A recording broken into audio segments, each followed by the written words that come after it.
안녕하세요. 사진으로 돌아보는 지난 한 주간의 뉴스 클릭베스트컷 김난영입니다. 이번 주에는 어떤 사진들이 준비되어 있을까요? 연합뉴스 사진부 한상균 기자와 함께 살펴보겠습니다. 한 기자 어서 오세요. 네, 안녕하십니까. 네, 이번 주에는 또 어디 다녀오셨나요? 이번 주 요즘에 그 정치권에서 그 청문회 때문에 바쁘죠. 새로 임명되는 그 후보자들, 여러 장관 후보자들 만나고 네. 수요일에는 매주 하고 있는 건데 빨리 해결이 되어야겠죠. 수요 집회도 다녀오고. 네. 그렇게 바쁘고 일상적인 생활을 했습니다. 알겠습니다. 자, 그럼 첫 번째 사진부터 만나보겠습니다. 국회 본회의장 모습인데요. 지난 월요일 혹시 문재인 대통령 시정연설 때 사진인가요? 예, 맞습니다. 정면 좌우에 큰 화면이 있잖아요. 네. 왼쪽에는 그 대통령이 연설을 하는 모습이 나오고 있습니다. 또 오른쪽에는 그래프가 나오고 있죠. 그러게요. 지금 경제는 성장했는데 왜 살림살이는 이란 글 밑에 그래픽 자료가 나와 있어요. 예. 대학교 강의나 아니면 업체 프레젠테이션 이런 것도 아닌데 저렇게 관련 자료를 스크린에 띄워놓고 연설을 한 겁니다. 네. 약간 이례적인데요. TV에서 방송을 보시던 분은 어떤 방송에서 보면 한쪽에는 이렇게 이분 분할을 해서 대통령을 보여주고 오른쪽에는 자료 화면을 이렇게 보여줬는데 그걸 보면서 방송국에서 자료를 다 준비했네라고 생각했었어요. 저도 그랬었어요. 예, 그렇습니다. 네. 그런데 알고 보니 방송국에서 준비한 게 아니라 대통령이 연설을 위해서 준비를 한 거였습니다. 네. 연설 내용에 맞춰서 관련된 그래프나 사진, 문구 같은 자료들이 들어가서 신선했어요. 네. 한 30분 동안 연설을 했는데 슬라이드 자료가 22장이었습니다. 글이 많거나 장황하게 한 건 아니고 짧은 문구, 감성적 이미지, 네. 그래프와 도표를 활용한 게 눈에 띄었습니다. 다음 사진도 한번 볼까요? 네. 네, 이쪽에 보이는데 네, 사진 옆에 인력 부족으로 인한 소방관의 희생이라고 쓰여져 있고요. 대통령이 순직한 소방관 가족을 위로하는 모습이 보이네요. 네, 소방관 처우 개선을 얘기하는 대목입니다. 이미지 사진과 간단한 그래프 같은 걸 이용해서 본회의장 국회의원들에게 추경 예산안 제출 의미를 쉽게 이해시키려 했던 거죠. 네, 제가 보기에는 대통령이 국회의원뿐 아니라 국민들도 염두에 둔 것 같습니다. 이해가 되게 잘 됐거든요. 네. 딱딱한 시정 연설이 아니라 국민들도 알기 쉬운 마치 강의나 호소력이 있었던 주장이었다. 이렇게 느껴질 수도 있었던 것 같은데 신선한 바람을 몰고 온 연설 방식이었지만 추경 예산 편성에는 아직도 갈 길이 험난해 보이는데요. 네, 그렇습니다. 이날 국회 분위기를 볼 수 있는 사진 하나 볼까요? 네. 네, 항상 그런데 이제 연설을 하기 위해서 대통령이 입장을 하고 있는 모습인데 잘 보면은 매번 그랬습니다. 어딘가 좀 선이 좀 거진 것 같죠. 이 아래쪽이 더불어민주당이고 네. 저 뒤쪽이 자유한국당입니다. 얼굴 표정에서도 확연하게 차이가 나죠. 네. 여당은 이제 6월 국회 내 추경안 처리를 목표로 하고 있습니다. 국회가 대승적으로 협력해야 한다는 입장인 반면에 다른 한국당, 국민의당, 바른정당에서는 국가재정법이 정한 요건에 부합하지 않는다는데 인식을 같이 했다는 내용의 합의문을 발표했습니다. 네. 그러면서도 인사청문 전국에 연계해 추경안 심사 일정에 응할 수 있다는 입장을 내놓기는 했습니다. 네. 아무쪼록 각 당의 이해관계에 빠지지 말고 국민만 바라보는 정치의 모습을 볼 수 있기를 바라겠습니다. 다음 주제로 넘어가 보겠습니다.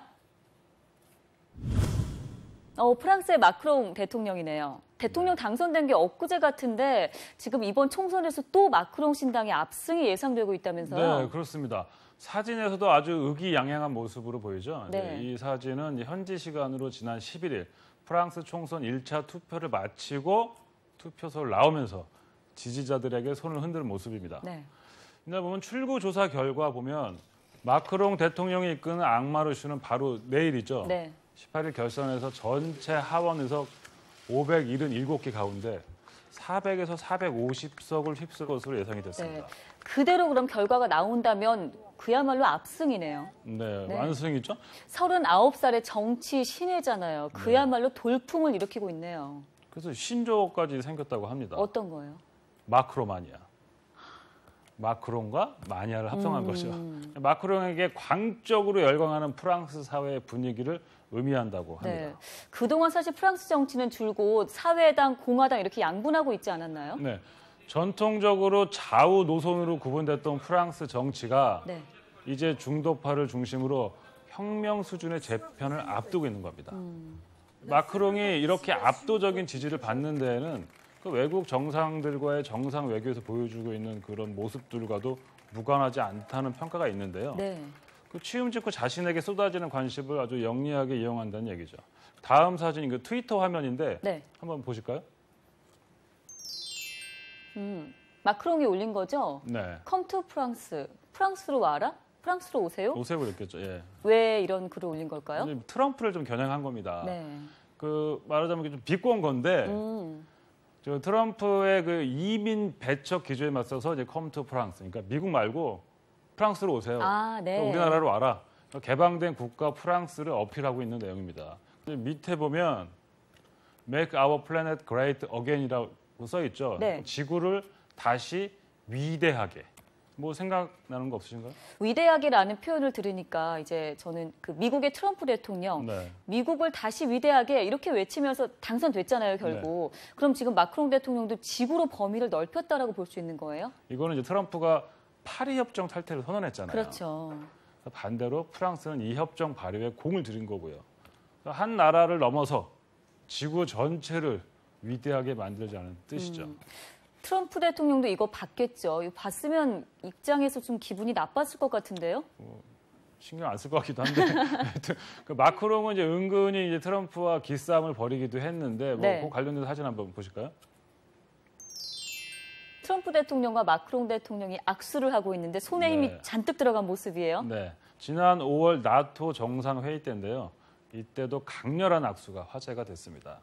두 사람의 나이 차이가 32살인데 네. 마크롱 표정을 보면 뭐 절대 지지 않는 표정입니다. 예. 맞아요. 입을 굳게 다물고 네. 있는데 반면에 또 트럼프는 약간 곤혹스러워하는 듯한 모습 같기도 한데요. 뭐 후일담 들어보면 이제 마크롱 대통령이 준비를 많이 했다고 하잖아요. 네. 강렬한 악수에 대해서. 근데 어쨌든 마크롱은 트럼프뿐 아니라 러시아 푸틴 대통령과의 정상회담에서도 우크라이나 문제나 체첸 공화국 동성애 탄압 사건까지 민감한 문제들을 주저없이 테이블 위에 올렸다고 합니다. 네. 그러니까 트럼프, 푸틴, 현재 세계에서 가장 강력한 지도자들인데 이 두 스트롱맨 앞에서도 기가 죽지 않는 스트롱맨 전문가라는 평가도 나오고 있습니다. 게다가 또 이번 총선에서 압승을 한다면 마크롱 프랑스 대통령의 행보에 전 세계인의 관심이 집중될 수밖에 없을 것 같습니다. 다음 주제로 넘어가 보겠습니다. 사진에 있는 두 사람이요. 동일 인물인 것 같지는 않고 쌍둥이에요, 혹시? 네, 뭐 피부색도 같고 네. 헤어스타일이나 수염 모양, 뭐 쌍꺼풀, 너무 뭐 비슷한데? 입 모양 뭐 거의 같죠? 얼핏 네. 봐서는 진짜 쌍둥이 같아요. 근데 보면 이렇게 오른쪽 사람이 더 조금 이렇게 선해 보이지 않나요? 저는 그냥 비슷해 보이는데요. 네. 근데 이게 보면 왼쪽이 네. 진짜 범인입니다. 리키 아모스. 오른쪽에 있는 사람이 대신 17년 옥살이를 한 리차드 존스입니다. 왼쪽 진범 대신에 그럼 오른쪽에 있는 사람이 억울하게 옥살이를 했다는 얘기네요. 닮아서 이런 일이 벌어졌습니다. 이제 오른쪽 리차드 존스는 지난 1999년 미국 캔자스의 한 마트 주차장에서 여성을 폭행하고 네. 가방을 강탈한 혐의로 기소돼서 징역 19년을 선고받았습니다. 존스는 당시에 여자친구 집에 있었다면서 알리바이를 주장했는데 법원에서 받아들여지지 않은 거죠. 그런데 어떻게 이렇게 엉뚱한 사람이 범인으로 오인된 거예요? 피해자와 마트 경비원의 증언 때문이었습니다. 당시 지문이나 DNA가 없었기 때문에 네. 목격자의 증언만이 유일한 증거였습니다. 경찰이 6장의 머그샷, 그러니까 범인 식별한 그 얼굴 사진 있잖아요. 네. 그거를 보여주면서 고르라고 한 겁니다. 이 사진 가리키면서. 왼쪽 얼굴을 어렴풋이 기억하고 있는 목격자한테 오른쪽 사진을 보여주니까 아까 본 범인 맞냐고 물어보면 뭐라고 대답? 맞는 것 같다고 그러지 않겠어요? 그렇죠. 네. 저는 지금 이 두 사진 나란히 놓고 이렇게 가까이서 보는데도 그냥 조금 차이만 느껴질 뿐 진짜 비슷하다라고 느껴지거든요. 이거 얼핏 보면 한 사람 같아요. 네, 그렇죠. 네. 근데 그렇게 해서 오른쪽 존스가 범인으로 지목이 된 겁니다. 진짜 그야말로 황당한 일, 영화 같은 네. 일이 벌어진 건데요. 그런데 왼쪽 진범은 그럼 어떻게 밝히게 된 거예요? 영화가 여기서 끝나면 재미가 없잖아요. 또 속편이 나오는 거죠. 더 영화 같은 일이 일어납니다. 네. 이 억울한 존스가 캔자스 랜싱 교정센터에서 15년 넘게 그 수감 생활을 하다가 다른 재소자에게서 이제 제보를 받게 된 겁니다. 네. 야, 너하고 똑같이 그 생긴 사람 다른 교도에서 있어. 나 봤어. 그런 거예요. 그럼 그 사람이 이 왼쪽이 진범이었던 거예요? 그렇죠. 그래서 존스가 진범 사진을 보고 이제 깜짝 놀란 거예요. 저 같아도 놀랄 것 같아요. 그렇죠. 똑같잖아요. 거울 보는 것 같을 것 같아요. 피부색, 헤어스타일, 뭐 수염, 진짜 구별하기 힘들 정도로 닮았던 거죠. 네. 보통 그러잖아요. 이렇게 똑같은 사람 도플갱어 아니면 뭐 분신복제 그렇죠. 이런 얘기 나오잖아요. 그렇죠. 딱 그런 거죠. 네. 영화에서나 있을 법한 일이 실제로 일어난 겁니다. 그래서 캔자스 대학 로스쿨에 그 무죄 입증 탐사 그룹이 있는데 네. 그 존스가 거기에 그 소속 변호사와 접촉을 해서 결국은 진범을 찾아낸 겁니다.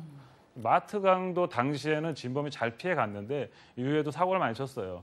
성폭행, 마약 소지 이렇게 해서 막 교도소에서 이렇게 복역 중이었거든요. 결국에 꼬리가 길다 보니 밟힌 격인데요. 그렇죠. 지금 조금 더 일찍 진범을 찾아냈더라면 그리고 수사 초기에 경찰에서 조금 더 면밀하게 조사를 했더라면 아쉬움이 좀 남습니다. 네, 그 왼쪽 진범 리키 아모스를 잡고 보니까 그 존스와 나이도 1살밖에 차이 안 나고 키도 183cm, 몸무게 91kg 똑같았다고 합니다.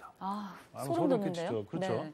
근데 존스가 지난 8일 석방됐는데 그 17년 만에 뭐 만난 가족들 한 모습 볼까요? 네. 네, 구속될 당시 1살과 갓 태어난 딸 둘이 있었는데 이제 그 딸이 이제는 10대 후반이 된 거죠. 그렇죠. 존스가 이후 ABC 방송 굿모닝 아메리카에 나와서 이렇게 얘기를 했습니다. 이런 날이 오길 매일 기도했다. 하지만 그 사람과 내 사진을 보면 누가 보더라도 헷갈릴 수밖에 없었을 거라고 생각한다.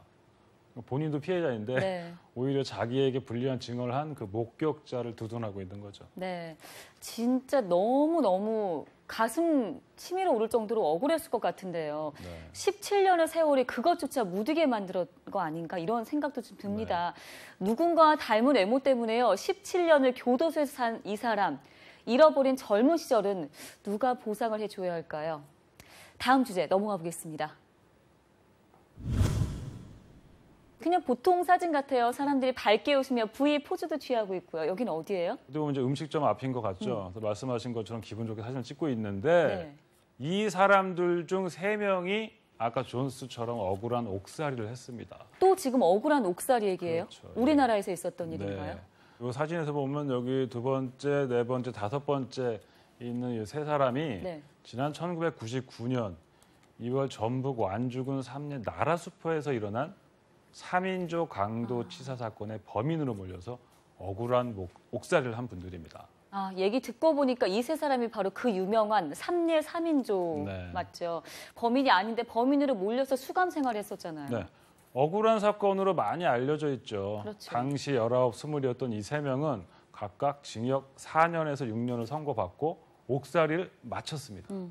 선량한 사람이 감옥에서 긴 시간을 보낸 거죠. 사회로 나와서 당연히 전과자로 낙인 찍혔고요. 그럼 지금 진범은 잡힌 거예요? 어떻게 된 거예요? 사건이 일어난 해 11월에 또 다른 용의자 3명이 부산지검에 검거됐습니다. 이른바 부산 3인조인데 범행 일체를 자백해서 삼례 3인조의 누명이 벗겨지나 했는데 전주지검으로 이첩된 뒤에 이 부산 3인조가 자백을 번복한 겁니다.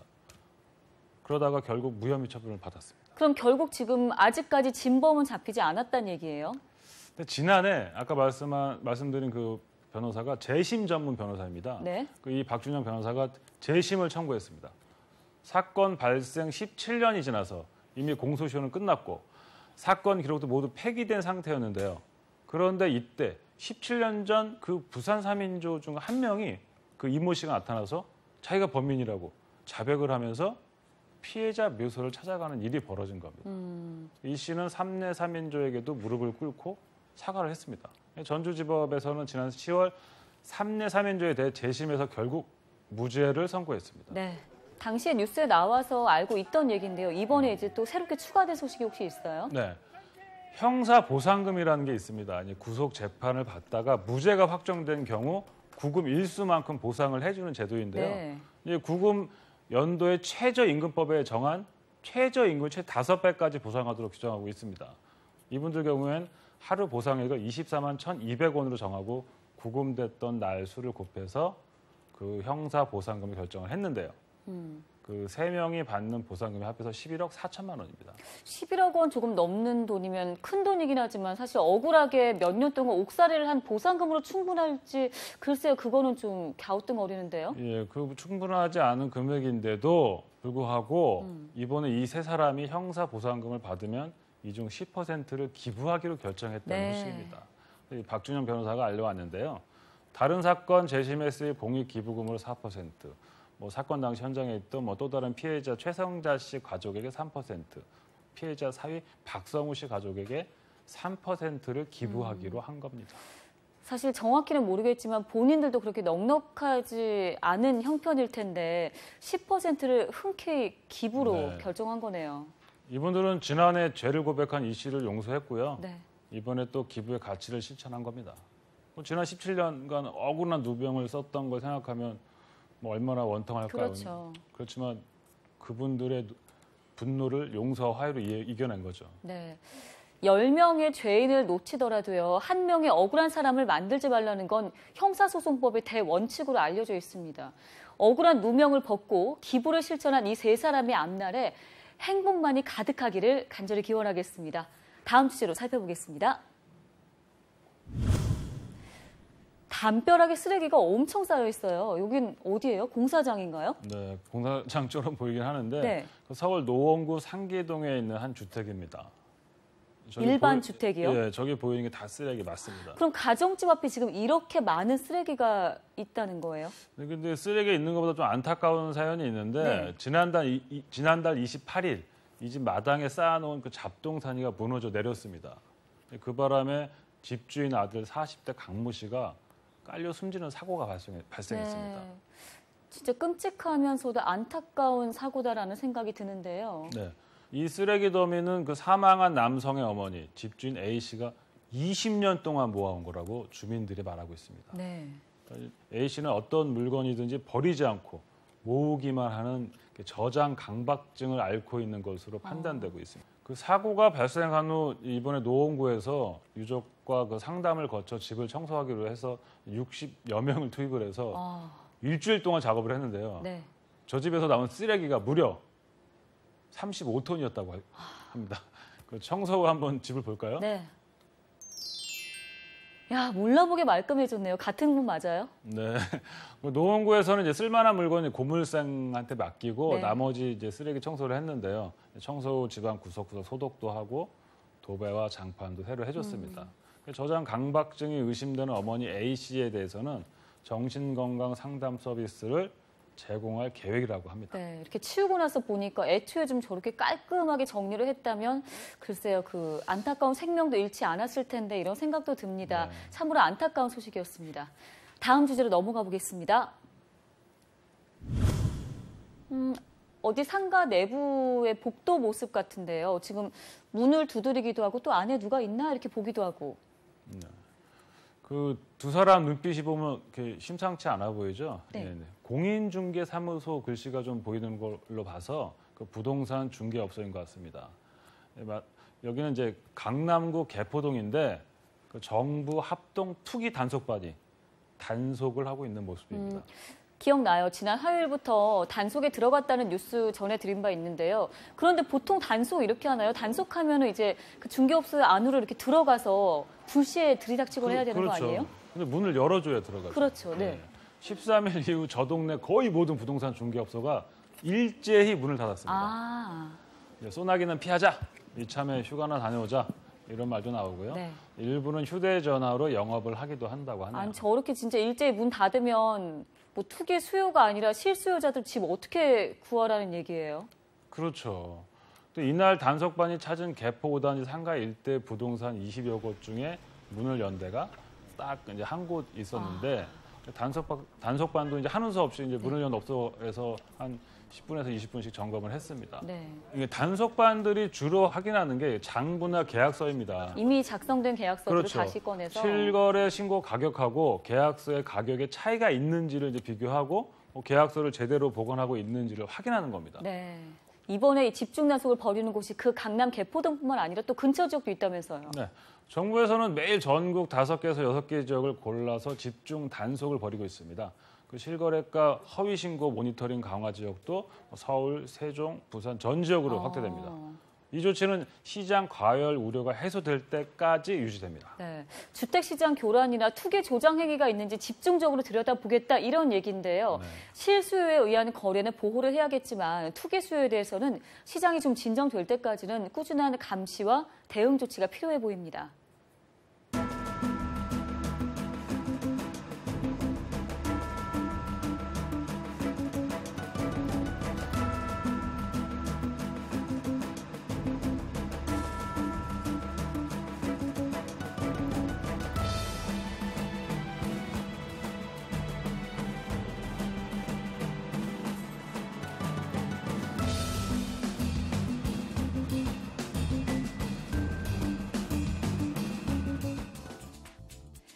사진으로 살펴보는 한 주간의 뉴스 클릭 베스트 컷. 다음 주에도 더 재미있고 의미 있는 사진으로 다시 찾아뵙겠습니다.